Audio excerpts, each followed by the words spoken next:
السلام عليكم ورحمة الله. مرحبا بكم معايا. ان شاء الله نحضر معكم الحريرة المغربية تقليدية بطريقتي، كتجي رائعة بزاف بزاف ولذيذة، وايضا حتى طريقة التحضير جد سهلة. ما تنساوش تكملوا معايا الفيديو حتى الاخير وتشجعوني، وغنمروا على بركة الله باش نشوفوا طريقة التحضير. بسم الله. اول حاجه كناخذوا الكوكوط اولا طنجره الضغط وكنوضعوا فيها الحمص اللي كنكونوا رقدناه واحد ليله كامله في الماء، وانا عندي هنا كنت محتفظه به في المجمد. وغادي نضيف هنايا شويه ديال اللحم اللي كنكون قطعته طريفات صغار، وشي عظومه الا عندكم حتى هما كيجيو زوينين بزاف في الحريره. وكناخذ هنايا مطيشه والبصله اللي تبارك الله الثمن ديالهم ولا زايد بزاف. كناخذ غير واحد حبه كبيره ديال المطيشه اولا جوج حبات صغارين، وايضا كناخذ لنا جوج حبات صغار ديال البصله كنقطعهم هكا طريفات اللي كبارين شي شويه بالنسبه للبصله. اما بالنسبه للمطيشه كناخذها كنقشرها من القشور ديالها وكنعصرها من داك الماء وكنقطعها كطريفات. صافي غادي نكمل التقطاع ديال البصله، كنقطعها شويه كبيره. حتى بالنسبه للمطيشه قطعوها كطريفات كبار، يعني ماشي ضروري تصغروها كيف ما درت هنايا. صافي كتاخذوا الكاس ديال مونينيكس ديالكم وكتوضعوا فيه داك المطيشه اللي قطعتو والبصله. صافي ودابا غادي نخوي عليهم الماء غير واحد شويه فاش غادي تطحن داك المطيشه والبصله، وغادي نطحن كلشي في مونينيكس غير واحد الدوره. صافي وكنخوي على داك الحمص واللحم اللي وضعت في الاول في الكوكوط. صافي وبالنسبه للربيع كناخذ هنا القزبر اولا قزبر، كناخذوا بواحد كميه اللي تكون كثيره شويه حيت الحريره كتبغي بزاف القزبر والكرافس. صافي غادي نقطعوها هكا كيف ما كتشوفوا، يعني كنكبر لهم هكا تقطع باش دغيا كنسربي، وحيت كلشي غيتطحن في مولينيك. الصراحه هاد الطريقه سهله جدا، دغيا كنسربيو ودغيا كنوجدوا بها الحريره. وصافي غادي ناخذ هنا شويه ديال المعدنوس، انا كان عندي غير هاد الشويه، وغادي نقطعو بنفس الطريقه حتى هو. المهم دائما بالنسبه للربيع كتكثروا القزبر على المعدنوس. صافي وبالنسبه للكرافس حتى هو خديت واحد الكميه كثيره كيف ما كتشوفوا. غادي نقطعو هكا طريفات كبارين وكنوضع كلشي هكا في الكاس ديال مونينيكس اولا الخلاط الكهربائي، وكنضيف عليهم الماء واحد شويه غير فاش غادي تطحن داك الربيع.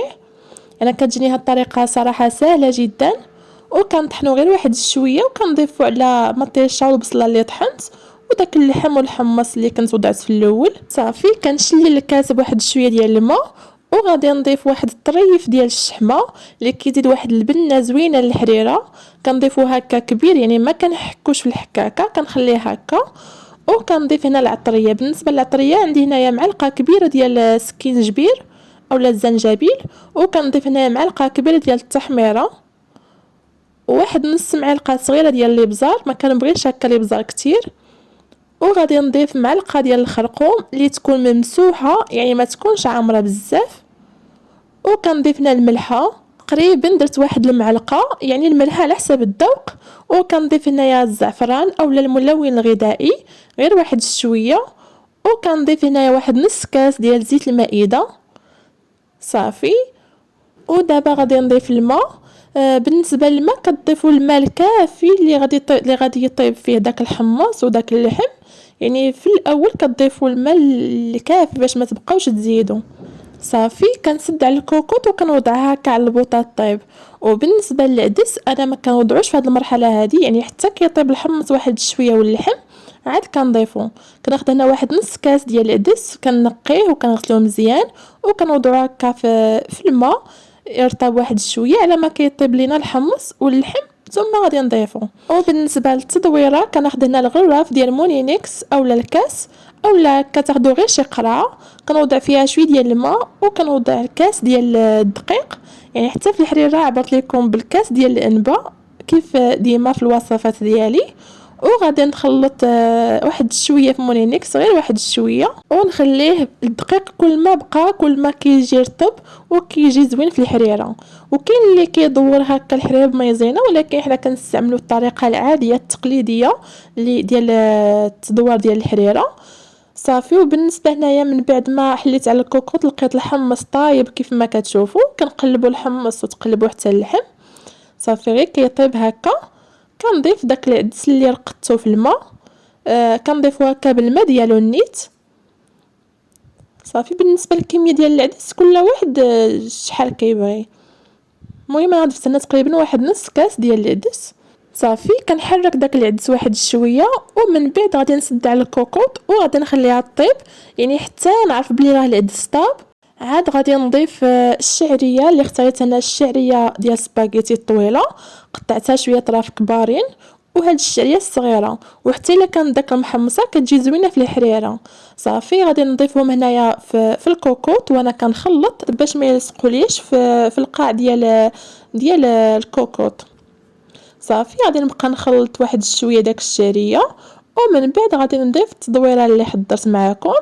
غادي نبقى نضيف وانا كنحرك وكنشوف القوام ديال الحريره الا جات هي هذيك. صافي الا جاتكم شويه ثقيله كتضيفوا شويه ديال الماء كيف ما درت انا، واللي جاتكم خفيفه كتضيفوا شويه ديال الدقيق مع الماء، تحركوه بنفس الطريقه اللي درت معكم وكتضيفوه. صافي وبالنسبه هنا المطيشه خديت واحد شويه ديال المطيشه، وزدت عليها الماء، خففتها بشويه ديال الماء وغادي نضيفها في الكوكوط. وبالنسبه للكميه اللي خديت انا، خديت غير الطاسه ديال مطيشه د الحك الصغيره هي اللي استعملت هنايا. صافي راه كفاتني وجات هي هذيك في الحريره، لا في اللون ولا في المذاق. وغادي نبقى نحرك الحريره ديالي، يعني في هذه المرحله ما كنسدش على الكوكوط، كنبقى غير كنحرك.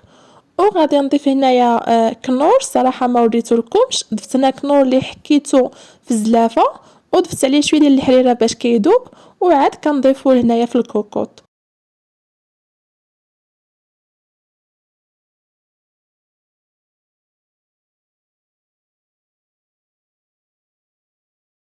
صافي غادي نحرك هنا شويه في الكوكوط، المهم حتى تبقى تغلي. في هذه المرحله كيف ما قلت لكم ما كنسدش على الكوكوط، ومن بعد ما كتكون غلات ليا واحد شويه، يعني حتى كتمشي داك الرغوه واحد شويه من الفوق، وكنضيف هنايا شويه ديال القزبور وشويه ديال الكرافس اللي قطعتهم رقاقين كيف ما كتشوفوا، وكنضيفهم للحريره كيعطيو واحد المذاق زوين، واحد البنه زوينه في الحريره. يعني هكا في المرحله الاخيره فاش تكون الحريره كطيب كتضيفوهم كيزيدونا واحد المذاق زوين بزاف في الحريره.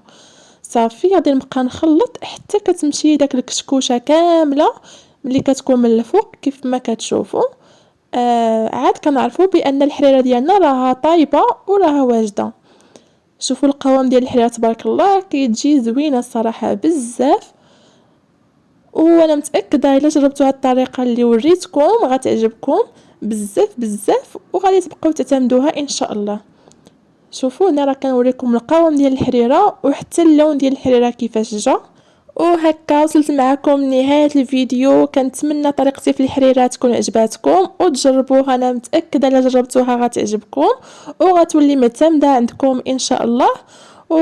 وكنتمنى من كل قلبي انكم تشجعوني بالبارطاج وبليجيم وتشتركوا عندي في القناه. ومرحبا بكم بالناس اللي دخلوا عندي جدادين اولا بالناس اللي عندي في القناه، مرحبا بكم والف مرحبا. وهذا هو الشكل النهائي، شعلت لكم البوله باش تشوفوا اللون مزيان. وان شاء الله غادي نتلاقاو في فيديو جديد مع اقتراحات جداد ان شاء الله. السلام عليكم.